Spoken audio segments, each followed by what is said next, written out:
I think I was arrested just the day I file my nomination, next day I got a summon by NIA और मैं दिल्ली चला गया।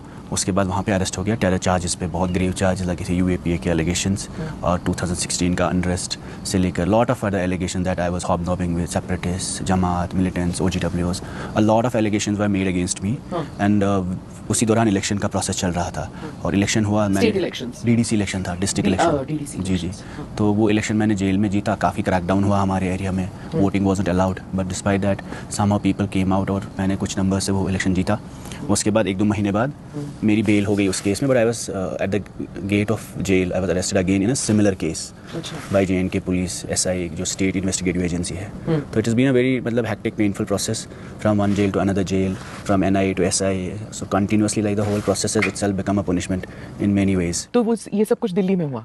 दिल्ली में मैं arrest हुआ था, दिल्ली बुलाया। तो जेल भी दिल्ली में ही? दिल्ली में मैं 1 महीना NIA के पास रहा, उसके बाद जम्मू जेल में था, उसके बाद मैं श्रीनगर जेल में रहा 17-18 मंथ्स। तो ये केस कोर्ट के सामने नहीं आ रहा था?